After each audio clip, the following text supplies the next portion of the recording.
In what ways does your media product use, develop, or challenge forms and conventions of real media products?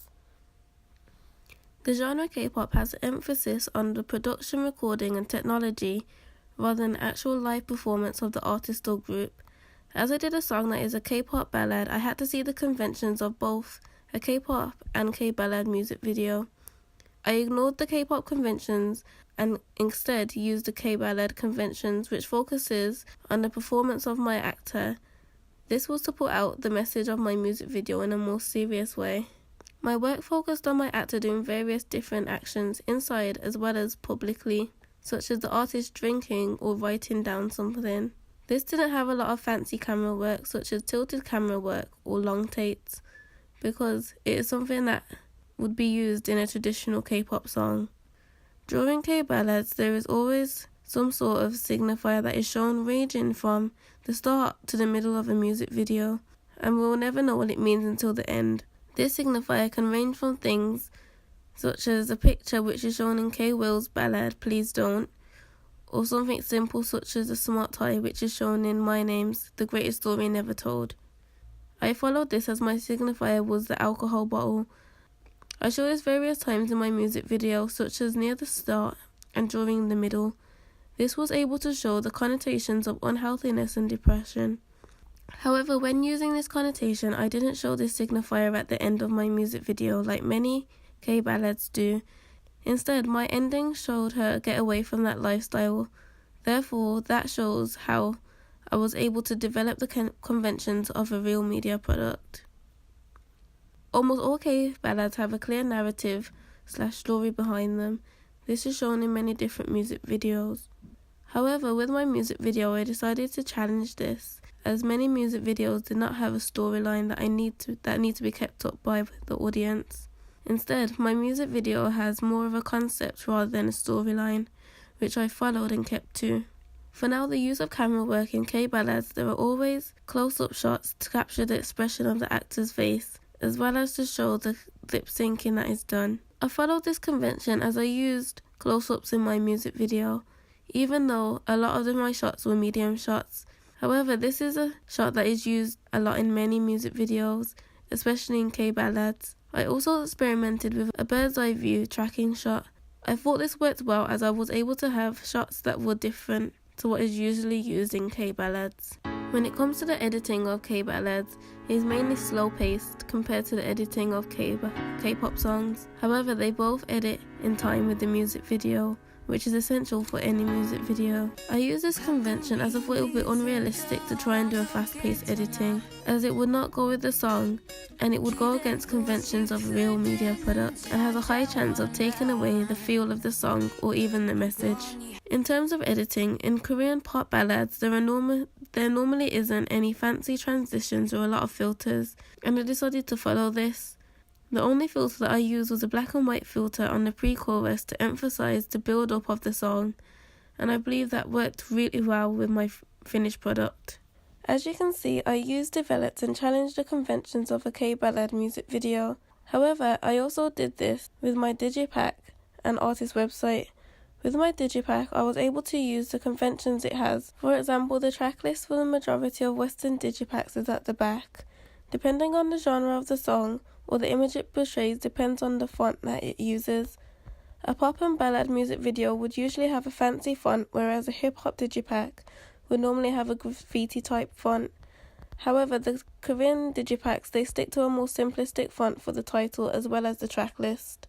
When making my digipack, I was able to use the conventions of a normal westernized digipack.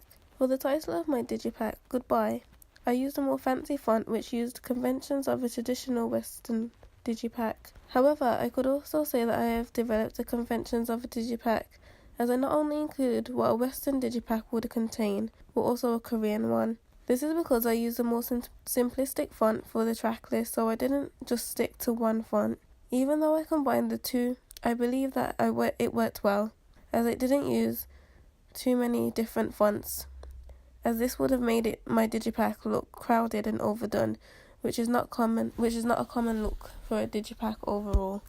The majority of digipack covers contain the artist's face and are usually close-ups or long shots of a group or band. Close-ups are very popular when it is a pop music digipack, and even ballads. However, with ballads, if it isn't a close-up of the artist's face, it is a picture of an object or the scenery.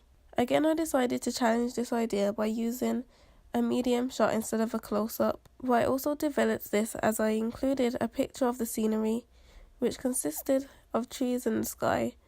I did this by using the outline of my artist's body and placing the picture of the scenery inside it. This allowed me to express the idea of freedom even more, as it suggests my artist is getting away from the lifestyle she had in the music video. For my website, I again used the conventions of a K-pop artist's website. One of the main features of an artist's website is the horizontal navigation bar at the top of the page, so you can navigate around the website easily. However, some use the drop-down navigation bar to locate the pages you want.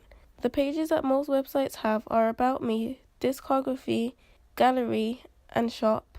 For my website, I did use this convention by doing the same horizontal navigation bar in a black footer. I also included the main pages that I used. However, I included pages which I liked in a certain K-pop artist's website that I thought are different and not used much. For example, I used the fan club page that appears in My Name's official website, where it includes the mobile site and different things that can be done on the site which you can't really do if you're on a computer. I thought this was a bit unique, and therefore I decided to add this onto my website. A second thing that an artist's website includes is the artist's logo.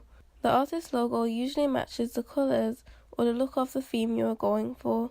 For example, a group called Monsta X changes their logo every time they have a new comeback, because the concepts and colours they use for a music video and album are different, so the logo tends to be the same logo that is used on their album cover.